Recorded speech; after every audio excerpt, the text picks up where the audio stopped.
There's a lot of men struggling right now. There's a lot of men, if you know, I talk about it a lot, that if you look at the stats around suicidality in the UK, the thing that's most likely to kill someone between the age of like 18 and 40 is themselves, for a man. Mama sent me a video link of a guy, and he was talking about in this country, the numbers of when it comes to suicides, when it comes to homelessness, when it comes to prisons, the numbers of men in these situations are astronomically higher than women. Young men, especially, I mean, it's pandemic around the world, I think, but young men, especially in this country, who are just feeling isolated and alone. It's a really bad situation in this country. What advice would you have for young men that are feeling a little lost in the modern world? You have to be comfortable with who you are and with your masculinity. The word masculine has now got like this negative connotation around it, which is terrible. That is destroying the young men in this country. And nobody can destroy you if you won't let them. Don't let them. The only insults that hurt are the ones we believe. You are a man. Stand up and be a man. Make the hard decisions, make the sacrifices, make the unpopular decisions, and become comfortable in your own skin. You've got this testosterone that's roaring through you. You're competitive, you're ambitious, you have goals, you have this energy, you want to assert yourself. But it's bad, it's bad, it's bad. You're not supposed to be like that, you know? And the culture isn't about, there's no virtue in masculinity. You know, so men are clearly struggling in some capacity with purpose or meaning or something. But I almost feel like, you know, a lot of these sort of toxic influences of what a man should be have now emerged to offer answers, but I doubt those toxic influences. And I say there's got to be another role model, another sort of blueprint for what it is to show up as a man. Do we really not know? Do we really not know what it is to be a good man? And I would go so far as to say to be a good human being, right? What does a man do? Fellas, life is hard. The Bible says man's days are few and full of trouble. All right, ever since mankind fell in the garden, we were told that we would eat out of a sorrow of the ground, the sweat of our brow, and the ground would bring forth thistles. And so it's just the nature of it. When you're 25, you can be an idiot. It's no problem. Even when you're out in a job search, it's like, well, you don't have any experience and you're kind of clueless. It's, yeah, you're young, you know, it's no problem. That's what young people are like, but they're full of potential. Okay, well, now you're the same person at 30. It's like people aren't so thrilled about you at that point. It's like, what the hell have you been doing for the last 10 years? Well, I'm just as clueless as I was when I was 22. It's, yeah, but you're not 22. You're an old infant, right? And that's an ugly thing, an old infant. Choose your damn sacrifice, because the sacrifice is inevitable. To get anything of value, you have to sacrifice. Do you know that the harder thing to do and the right thing to do are usually the same thing? Nothing that has meaning is easy. Easy doesn't enter into grown-up life. The problem with being a child is that all you are is potential, and it's really low resolution. You could be anything, but you're not anything. So then you go and you adopt an apprenticeship, roughly speaking, and then you become something. And when you're something, that makes the world open up to you again. You know, like if you're a really good plumber, then you end up being far more than a plumber, right? You end up being a good employer. So I'm not putting plumbers down. It's like more power to plumbers. They've saved more lives than doctors. Hygiene, right? So, you know, if you're a really good plumber, well, then you have some employees, you run a business, you train some other people, you enlarge their lives. You're kind of a pillar of the community. You have your family. Once you pass through that narrow training period, then you can come out the other end with a bunch of new possibility at hand. A man provides, and he does it even when he's not appreciated or respected or even loved. He simply bears up, and he does it because he's a man. Got a roof over your head. Yes, sir. You eat every day. Yes, sir. Clothes on your back. Yes, sir. Why you think that is? So it's my job. It's my responsibility. A man is supposed to take care of his family. You live in my house, fill your belly with my food, put you behind on my bed because you're my son. It's my duty to take care of you. I owe a responsibility to you. When you have children, you always have family.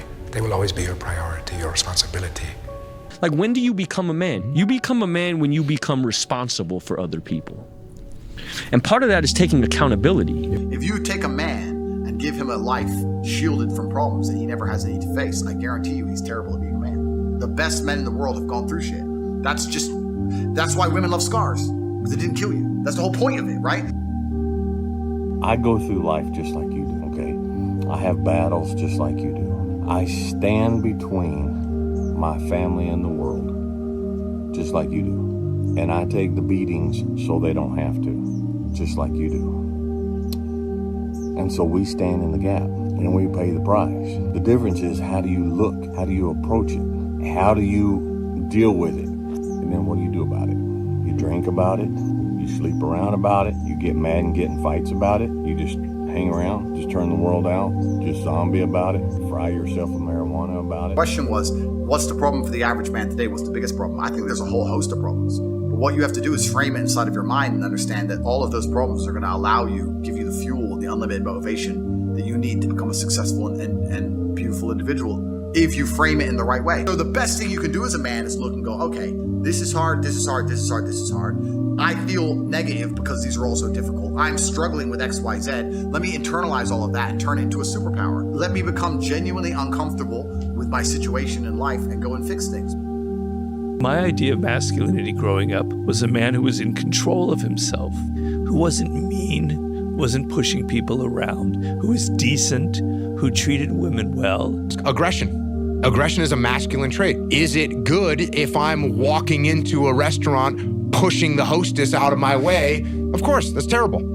It's terrible. If you take any trait and you take it to an extreme, masculine or feminine or otherwise, take it to an extreme, it's going to be a problem. You don't need to put other people down to make yourself feel better. So we have to redefine these qualities. Is it bad to be hyper competitive? You screw people over and you hurt your health because you want to win in this particular category? Is that bad? Yes, it is. Does that mean we have people that are not competitive at all and they don't care if they win or lose? No, that's not good either. Your aggression, your assertiveness, your testosterone, it's a good thing. Right, being stoic, being unemotional. Is it good to have no emotions whatsoever? No, that's called a sociopath. We, as people, should be balanced. We have to be attuned to the feedback that we're getting. Because men are very confused.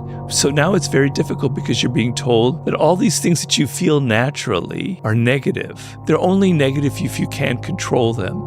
All of my aggression, all of that testosterone, I poured into my books.